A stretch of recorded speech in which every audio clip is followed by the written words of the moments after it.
Welcome to it's UTV. నేను మీ నాగరాజ్ బైర్శెట్టిని. ఈరోజు మన అతిథి ఉమ్మడి తూర్పుగోదావరి జిల్లా అనపర్తి బీజేపీ ఎమ్మెల్యే నల్లమిల్లి రామకృష్ణారెడ్డి. బీజేపీకి అంత బలం ఇక్కడ లేకపోయినా ఏ ఈక్వేషన్లో కూటమి అంత కలిపి బీజేపీకి సీట్ కేటాయించిందంటారు? రామకృష్ణారెడ్డి ప్రత్యర్థి అయితే ఓటమి తప్పదనే ఆలోచనతో భారతీయ జనతా పార్టీ మిమ్మల్ని పిలిచిందా, చంద్రబాబు నాయుడు గారే వాళ్లకు లీకులు ఇచ్చి ఇట్లా బలమైన క్యాండిడేట్ మా క్యాండిడేట్ మీ దాంట్లో కొంచెం పోటీ చేయమని చెప్పింది? ఇక్కడ సంఘ కానీ సెంట్రల్ ఇంటెలిజెన్స్ టీములు కానీ 3 రోజుల పాటు సర్వే నిర్వహించారు. ఇక జీవితాంతం మీరు రాజకీయాల్లో ఉన్నంత వరకు బీజేపీలోనే ఉంటాను, కాషాయపు కండువా తీసేయనని ప్రమాణం చేయగలరా?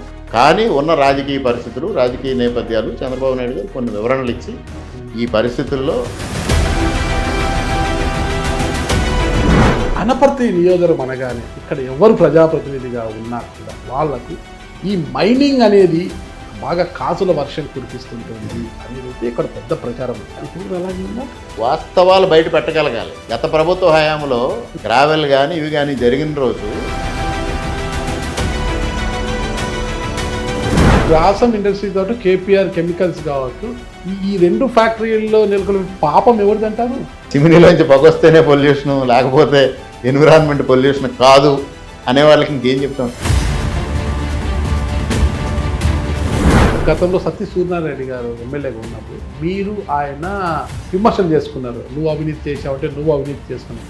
ఏ ఒక్క ఆరోపణ రుజువు చేసినా నేను స్పాట్లో శాసనసభ్యత్వానికి రాజీనామా చేస్తా.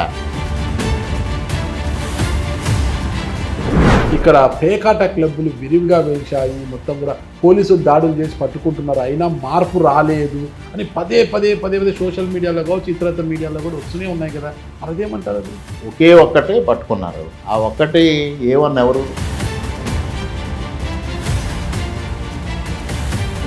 ఎంత గాలి వీచినా ఈ కటౌట్ మాత్రం ఇలాగే నిలబడి ఉంటుంది అని చెప్పడానికి చేసే అభివృద్ధి ఏమంటారు? కనీసం 9 కోట్లు కాదు కదా, 9 పైసలు కూడా ఈ 5 సంవత్సరాలు ఖర్చు పెట్టాలి. నేను రాగానే